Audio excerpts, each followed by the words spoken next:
I'm Steve, you're watching Gear Stuff and Things, and I am coming to you, that's right, coming to you from this Taco Bell and that Taco Bell parking lot inside of this Kia. And I'm not here to talk to you about the delicious things you can get at Taco Bell that will no doubt lead to diarrhea. I'm here to talk to you about writer's block and how to overcome it. So stick around. All right, so moving past my doo-doo joke, and if you're offended by that, then you're probably on the wrong channel because doo-doo jokes are funny. Moving on, let's talk about writer's block and some ways that I've discovered over the years of playing to overcome it. I'll cite a few sources and put links in the description. And I also will just start it off by kind of leaning into a certain direction, and then we'll make our way into the more specific topic. So, as creative people, as painters, guitar players, taxidermists even, any of these things, we all have things we do kind of instinctually without realizing we do it. And a lot of times we have kind of a natural hesitance to those things. So we try to get away from those things. Like you may do a thing a certain way on guitar and you think, oh, I hate that I do that. And sometimes it may just be an issue of you just haven't gotten up to par with where you'd like to be as a player. But there are other things that you may just do, even if you're a professional player, that are part of your playing that you may not necessarily like or feel like it's something you rely on a lot. Well, I'm going to tell you to embrace that thing. That thing is the thing that makes your playing unique. That little characteristic is what makes your creativity unique. If you paint a certain way, a certain stroke, you like a certain format, those things are part of your creativity and you should embrace them.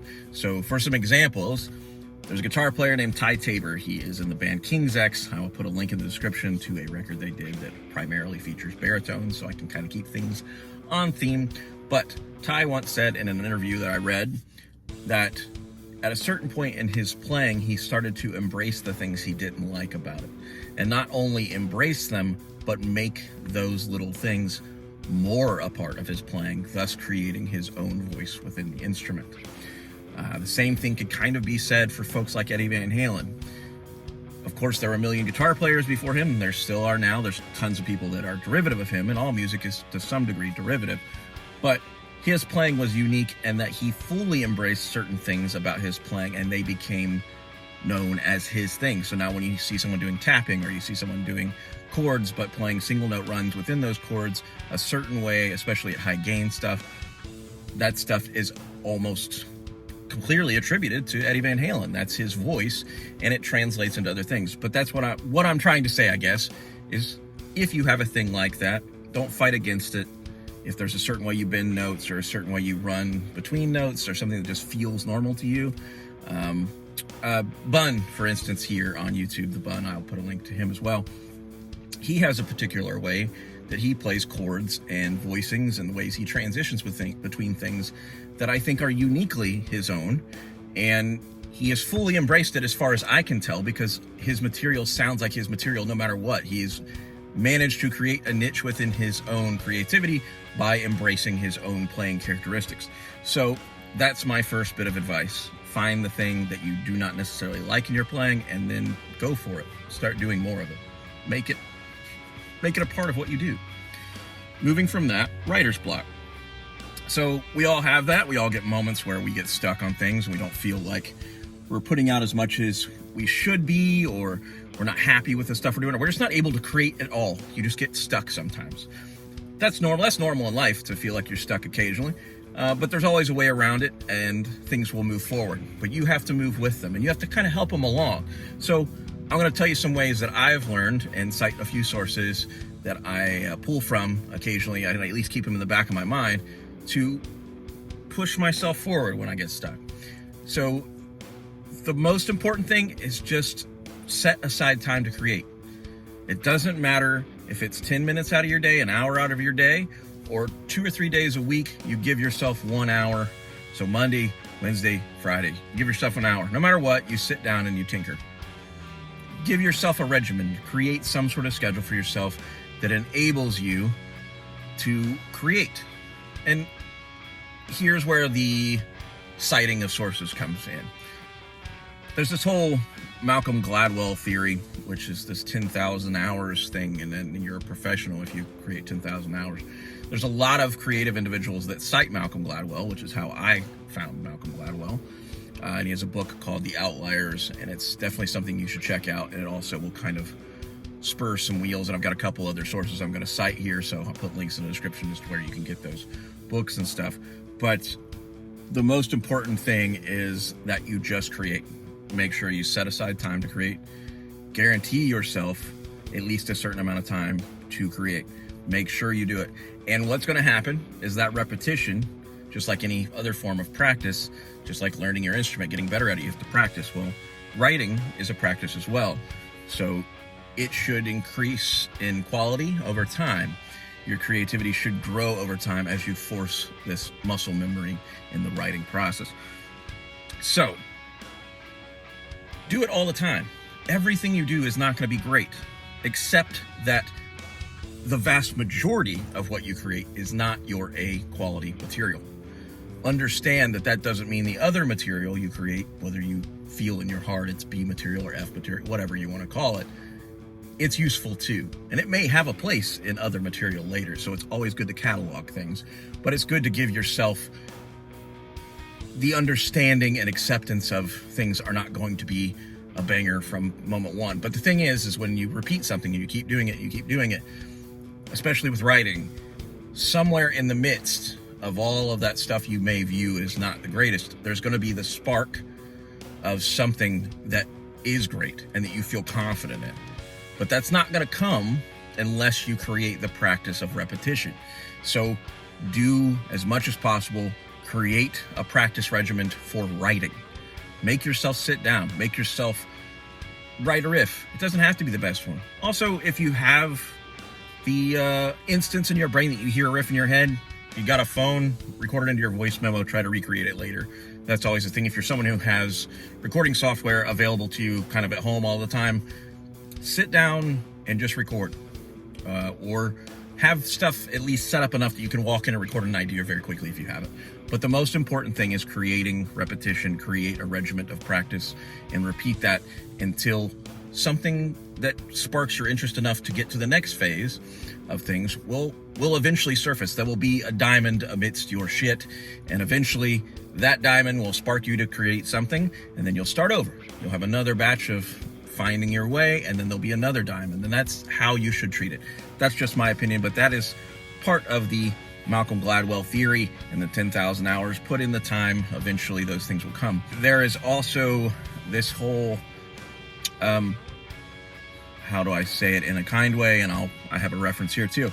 Stop bullshitting yourself. Don't tell yourself you've got the greatest ideas, but at the same time, understand that your ideas may be great without you realizing it.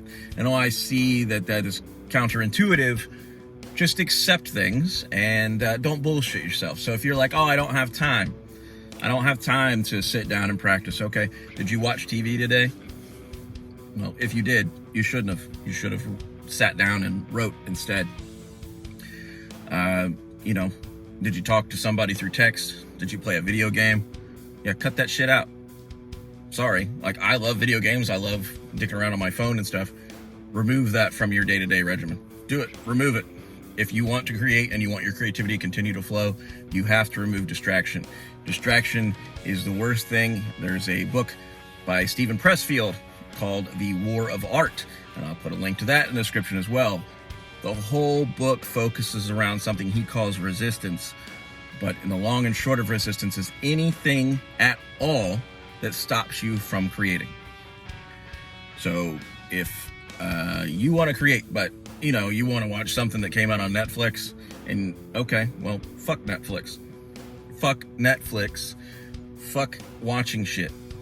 Go write. Go draw. Go do whatever it is you need to do. Don't be distracted. You really want to go, hang out at the bar for the night. You want to get a few beers and hang out with your boys. Fuck your boys. Fuck the bar. Go write. But I'm not saying it to be shitty. I'm just saying, are you really focused? Are you really trying? Because if you have time to do those other things which you don't have time to write, you had time to write the whole time, did you not? And I'm saying this as someone who has literally done this thing. You'd be like, oh, well, I'll do it later. I'll put it off. Well, don't put off that. If it's important to you and you want to get better at it, then stop putting it off. And that's not with just writing. That's with anything. If you're like, oh, I don't have time to get around to doing these chores around the house, but you spent 3 hours, binge watching porno. Yeah, you had time. And when you're done beating your dick, you still probably had time. But you could have just held off on doing that until you put in the time and the effort to write and work on your creativity. Do things that may seem almost confining, but understand that there will be a breakthrough within that confinement. There will be a breakthrough within that repetition, and you will eventually come to have some material on your hands, whether that's a painting or a drawing or, a delicious new recipe you've, conjured up, or whatever cool thing you've done with a guitar. So that's my thing for today, and I realize that this may seem aggressive or whatever, but understand I'm not being mean. I'm just telling you that these are ways to legit overcome it, and these are things that are tough love and things that I wish I would have known when I was younger, because I put off so much stuff because of distraction, and I didn't practice enough. But I also didn't treat writing like a practice necessarily, and make sure that you're focused. And it's hard to stay focused, for sure. It's hard to stay focused in general. You have phones and video games and girlfriends, boyfriends, relationships, friends, partying, all these things. Worlds full of distraction. The whole world is an endless distraction. You have to find your way to focus and do that thing. So that is my little rant for today. I appreciate you so much and you checking the video out. Hopefully, for some of you, this is something that's encouraging. Again, I'm not being negative. I'm just sharing information that was shared with me and that I've learned over the years, and some sources that I will reference when I'm stuck. So thank you again. And if you have questions, comments, or you have concerns, or you're mad at my poop joke, or you want to tell me to go fuck myself, do that in the comments. And until next time, it's been me. It's been you. This is Gear Stuff and Things. That's Taco Bell. I am going to go get a burrito, and no doubt, as I said in the beginning, probably have a little bit of the poopies.